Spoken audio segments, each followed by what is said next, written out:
I was in my comfort zone.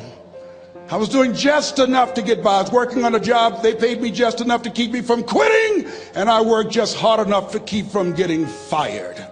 How many know people like that? Blink your eyes if you understand what I'm talking about. I was parked. I knew I could do more. But when my mama died, it took something out of me. When I went through a divorce, it took something out of me. When my best friend died, it took something out of me. I parked. And somebody said that life is like an onion. You have to peel it one layer at a time. And sometimes you cry. Life's going to happen to you when you have a dream. You're going to get slapped around. And don't take it personal. Don't ask, why did this have to happen to me? Why not you? Who would you suggest? You want to give us some names, some email addresses? And don't tell everybody. 80% don't care and 20% glad it's you. It's called life. Suck it up and move on. Get over it.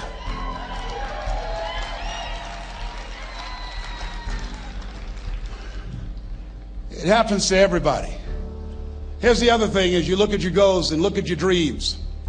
When you're going through some stuff, repeat out to me, please. When things go wrong, don't go with them. Yes, write that down. When things go wrong, don't go with them. When you're working on a business deal, you're counting on some money. Someone said you will get the loan and it falls through. You have an event and the people that you thought would be there and support you, they don't come through. Or someone turns against you, or you get ripped off. It's going to happen to you. Happened to me. Someone stole all my products, my database, over 180,000 names and addresses. It's not personal. It's going to happen to everybody. It does. 8 out of 10 millionaires have been financially bankrupt. Walt Disney had 7. He filed bankruptcy 7 times and had 2 nervous breakdowns. It's called life. But I got a saying: when life knocks you down, try and land on your back, because if you can look up, you can get up. You've got the power in you to do that. You've got something special. You've got comeback power. Here's the other thing. Let us say together, it's possible. It's necessary. It's me. Yes, write that down. It's me. Take ownership for your life. Nobody can live your dream for you but you. Nobody's going to take care of your business like you. Stop coming up with excuses. Don't give yourself permission to continue to live a small life. You can't fit a big dream into a small life. Give yourself permission to go for it, to test yourself, to challenge yourself, to live full. I like the saying, always strive to get on top in life, because it's the bottom that's overcrowded. The reason you're here is because there's something in you that says, I can do more. This just can't be it. There's something in you. There's a calling on your life. There's something in your heart that caused you to get dressed and spend the money to go to seminar after seminar and listen to message after message and speaker after speaker. Because there's something in you that tells you this is not it for you. You have not peaked here. There's more in you that you are expressing. Eye has not seen, ear has not heard, nor has entered the heart of mankind what's in store for you if you challenge yourself, if you persist and persevere, if you take ownership for your life. George Bernard Shaw said the people that make it in this life, they look around for the circumstances that they want, and if they can't find them, they create them. Create what you want. You have the power in you to do more than you can ever begin to imagine, to control your destiny, to make a difference in our children, to make a difference on the planet, to make an impact. Let us say together, it's me. And let us say together, it's hard. Say it like you know it. Say, it's hard. Ladies and gentlemen, it's hard. There are people who have seen their retirements taken away from them by the corporations that they work for. They were within 2 or 3 years of retiring, and they had it taken from them. The number one entrepreneurs in this country now are senior citizens. The number one employer, number two, McDonald's and Walmart. And there's nothing wrong with those jobs. I guarantee you those people did not have a plan to end up living their lives at the end of life with those types of jobs. And they didn't have a plan like you have, and while you're investing in yourself, not to. And it's hard. There are people making choices between purchasing prescription drugs or paying for gas or a mortgage note. It's hard when you're working on a job for 20 years, 30 years, give them some good years, and then they come in and tell you, we've downsized. In other words, you're fired. And then you have to start all over again. How many of you know it's hard? Raise your hands, please. It's hard. And it's not fair. One of the things I like about T. Harv is he talks about work and investing in yourself. It's not fair when people are going up against that kind of stuff to tell them just think positive and be enthusiastic and everything will work out all right. Ain't that kind of party. It's hard. Life will put some knots on your head. I bought my first home for my mother. I was rushing, didn't know what I was doing, and I bought a home that had a lien against it. And they called me, Mr. Brown, yes, there's a lien against your property.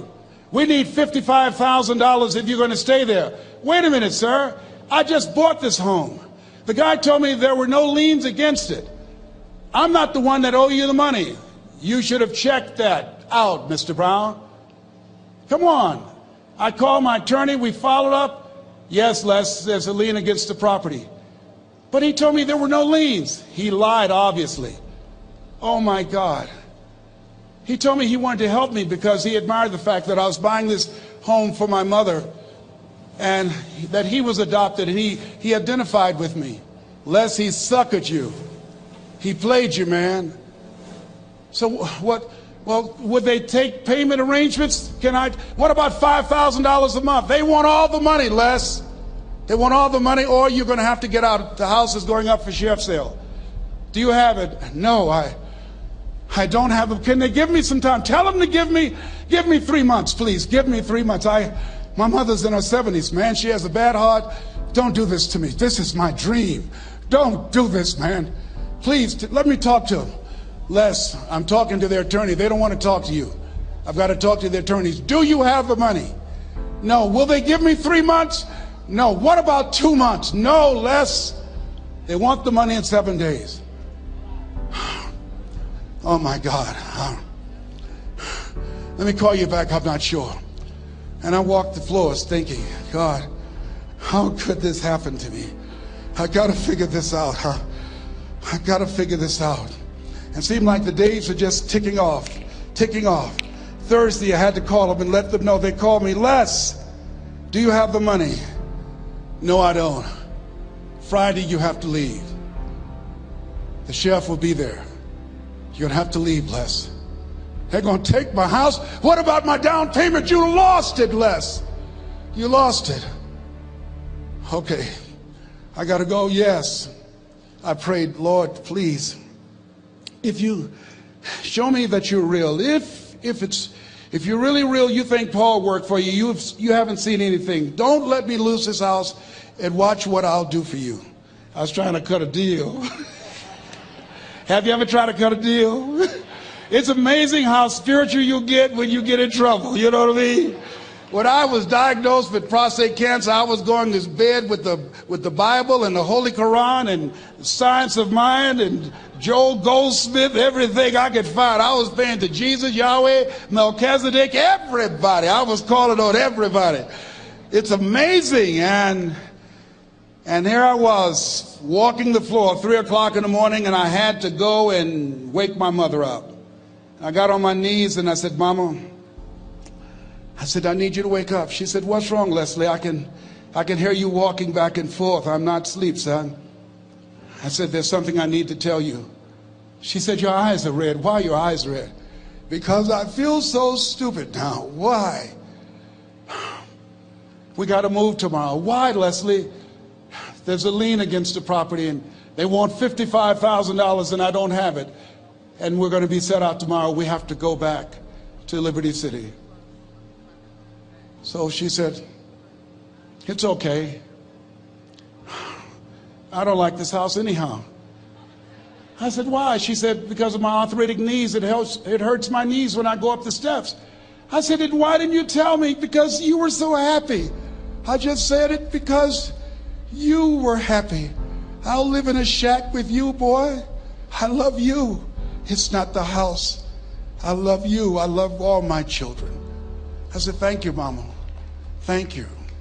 And the next day when we were in the truck going back to Liberty City, and we pulled down 68th Terrace, the neighbors came out and said, wow, Mamie, y'all coming back? Are you back? Yes. What happened to the home your boy bought for you? Those boys you adopted. Leslie didn't do a title search. He made a mistake. And boy, I was so humiliated. How many ever made a mistake that you were just humiliated? Raise your hands. I was devastated. I was taking the furniture off the truck, and my mother came, and I was crying. And she said, boy, I said, yes, ma'am. She said, hold your head up. I said, Mama, I can't. She said, hold your head up. I said, why? Look what I've done. She said, it's okay. It's okay. You are going to make a lot of mistakes in life, young man.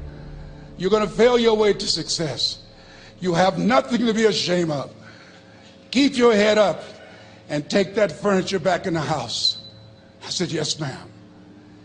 And I learned something from that. If you ever go through something, hold your head up. If you ever make a mistake, hold your head up. If you ever do something that everything goes wrong, life catch you on the blind side, hold your head up. It's not over. Goethe said, that which does not kill you will make you stronger. Hold your head up. Shake someone's hand on your right and left and say, hold your head up.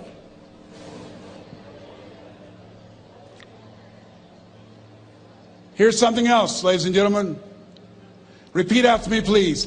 You got to be hungry. Everybody together, you got to be hungry. I'll never forget Mr. Washington said, Mr. Brown, yes, sir. What do you want to do with your life, young man? I said, sir, I want to be a disc jockey. He said, Mr. Brown? I said, yes, sir. He said, you got to be hungry. I said, what do you mean by that? He said, people that are hungry are willing to do the things today others won't do in order to have the things tomorrow others won't have. People that are hungry are willing to invest in themselves. People that are hungry will go to seminars and workshops. People that are hungry are always searching, always seeking higher ground. So how do you want to make it? I said, I want to be a disc jockey. He says, good. Here's what to do. He said, I want you to read 10 to 15 pages of something positive every day. He said, you don't get in life what you want, you get in life what you are. You must program yourself to success. He said, I want you to listen to Earl Nightingale and Zig Ziglar. Listen, faith comes by hearing and hearing and hearing.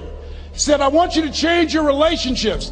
And I don't want you to ever lose your hunger. I said, what do you mean by that? He said, people that are hungry are unstoppable. People that are hungry are no matter what people. They make it happen no matter what.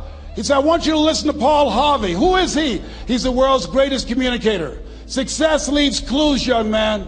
Always listen and follow people who are doing what it is you want to do at the level you want to do it, and learn from them. I told T. Hobb when we were standing by the stage, I said, hey man, I want to work more with you. I want you to coach me. I want to learn from you.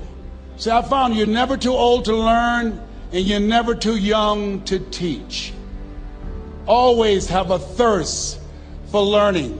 So I listened to Paul Harvey every day on the radio. While in school, I would go out and listen in his car. He gave me his keys. I was working to develop myself. And I continued to listen to motivational messages, and he would take me to see the late Dr. Norman Vincent Peale, who wrote the book, The Power of Positive Thinking. I toured with him before he passed. You You have something special. You have greatness within you. Don't allow your circumstances to determine who you are. Don't allow your negative thoughts to hold you back. You have something special. You can do more than you can ever begin to imagine. Dr. Peel was an incredible man. I admired him when he spoke. He gave me goosebumps. I can feel him in my heart. And I never forget, we were coming back to the school, and Mr. Washington said, Mr. Brown, yes, sir. When Dr. Peel spoke, you didn't move. When he spoke, you were hanging on every word. When he spoke, we didn't have to tell you to sit down and be quiet. Why? I said, sir, I could feel him when he talked. I felt like he was talking to me, sir. He said, he was. I said, but he doesn't know me, but he was speaking to you. Did you feel him in your heart? I said, yes, sir. He said, most people feel him in their head. If you felt him in your heart, he said, listen to him, son. Follow him, learn from him. And I would go to seminars and workshops. Anywhere I would find where Dr. Peel was, I would be in the audience. I would drive 200 and 300 miles just to hear him speak. And my dream and vision was to share the stage with him.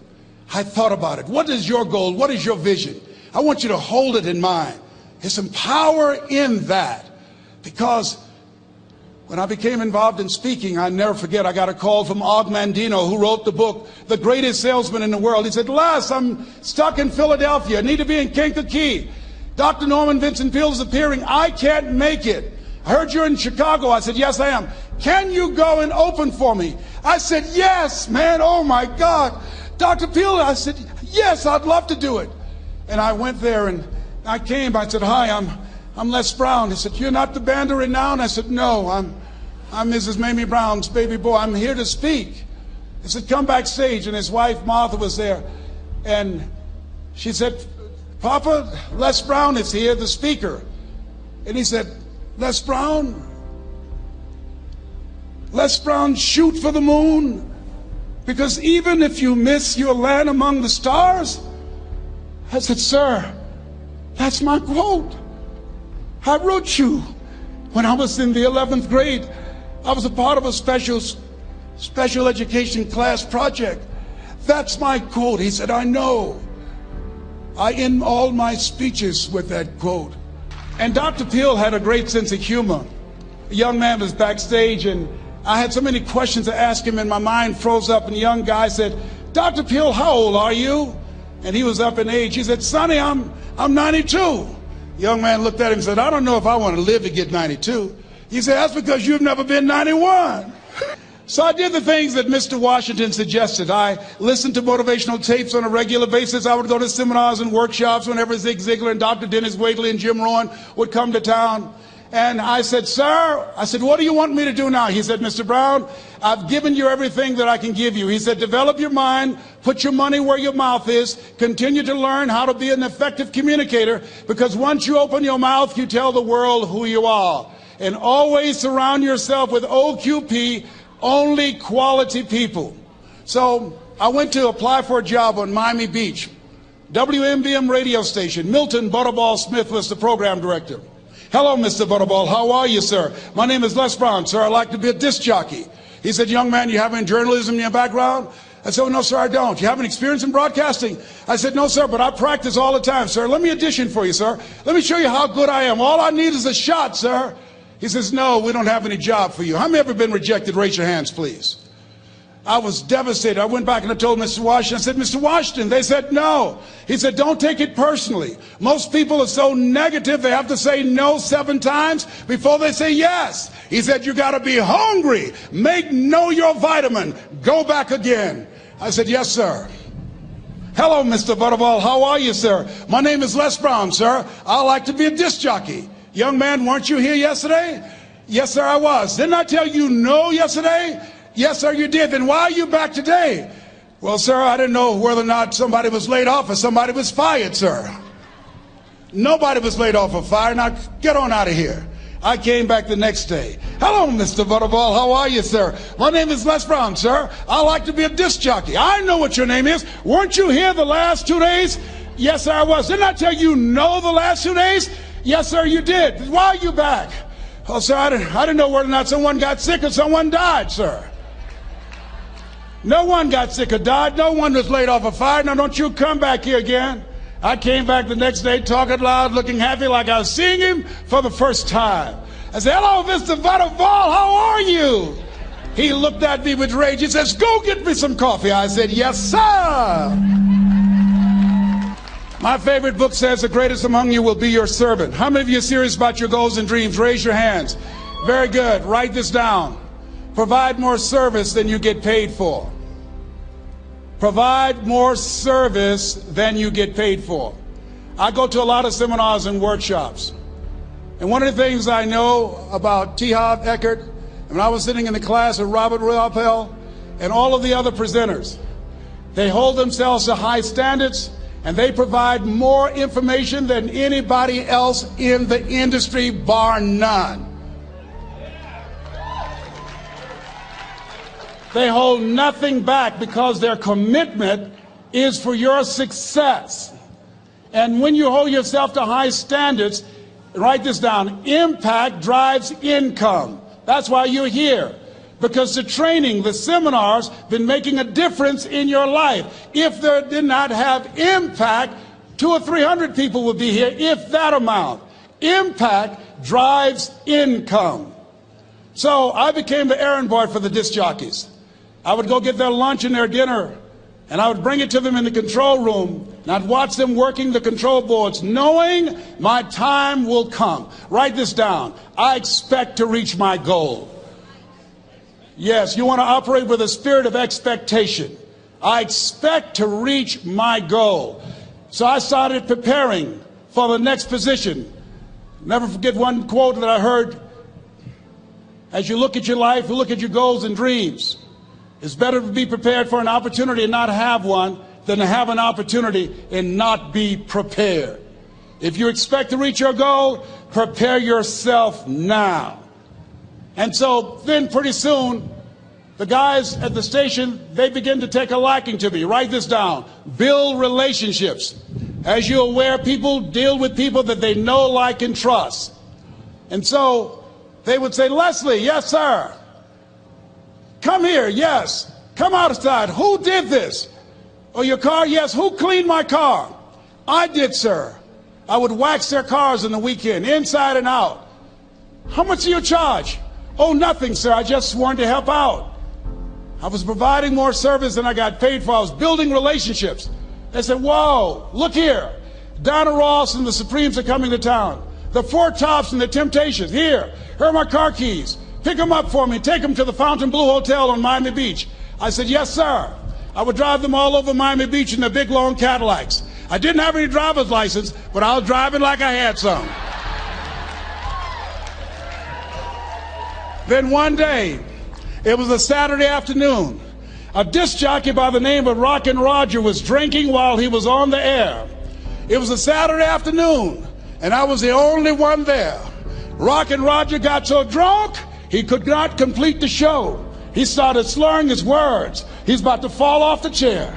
And there I was, looking at him through the control room window, walking back and forth, young, ready, and hungry.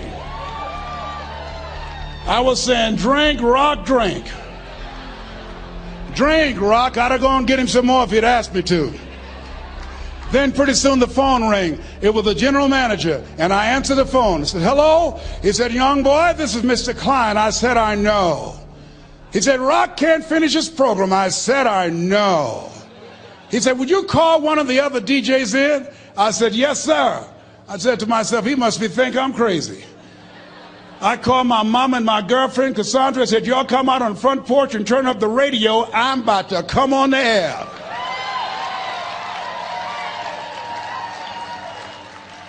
I waited for about 20 minutes, and I called him back. I said, Mr. Klein, I can't find nobody. He said, young boy, you know how to work the controls? I said, yes, sir. He said, go in there and segue the records, but don't say nothing here. I said, yes, sir. I couldn't wait to get old Rock out of the way.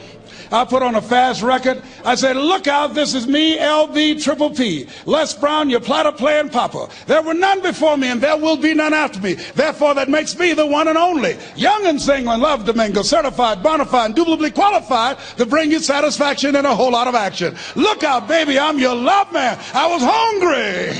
I was hungry. Get old man a round of applause. I was hungry. I was hungry. You got to be hungry.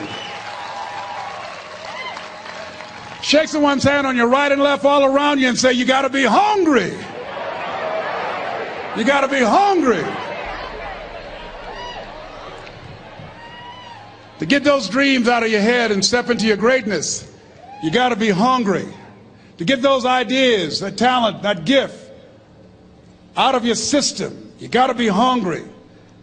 To get up off the canvas of life and understand what Willie Jolly meant, that a setback is a setup for a comeback. You got to be hungry. People that are hungry are willing to do the things today others won't do in order to have the things tomorrow others won't have. How many of you got value out of what you've heard thus far? Raise your hands, please. Very good. I would like to leave this with you. I don't know what your goals are. I don't know what you want to do. Here's what I know about you. You have greatness within you. Here's what I know about you.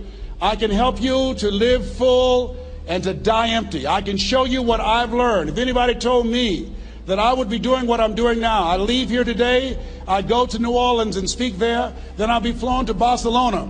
If anybody told me, given my circumstances, born in an abandoned building on a poor section of Miami, Florida, called Liberty City, both my birth parents stood up and said, hello, son, I would not know either one. Being labeled educable mentally retarded, put back from the 5th grade to the 4th grade, failed again when I was in the 8th grade, no college training. Anybody told me the principles that I would teach you, that they would have the impact that it has had on my life. This Les Brown that you see, I did not know he existed.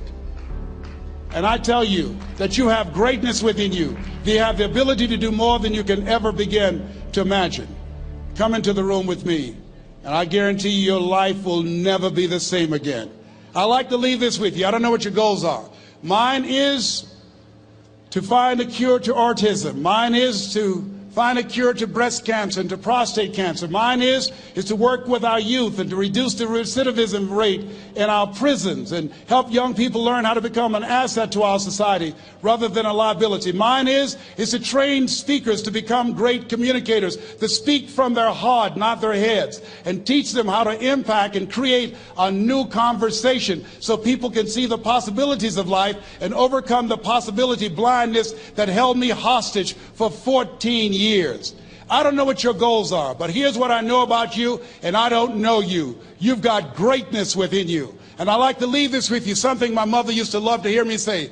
Leslie, yes ma'am, mama, say that thing for me, boy, that makes me feel good. I dedicate this to you, to the greatness in you, and to the dream that you showed up on the planet to produce. And it's simply this: if you want a thing bad enough to go out and fight for it, to work day and night for it, to give up your time, your peace, and your sleep for it. If all that you dream and scheme is about it, and life seems useless and worthless without it, and if you gladly sweat for it and fret for it and plan for it, and lose all your terror of the opposition for it, and if you simply go after that thing that you want with all of your capacity, strength and sagacity, faith, hope, and confidence, and stern pertinacity,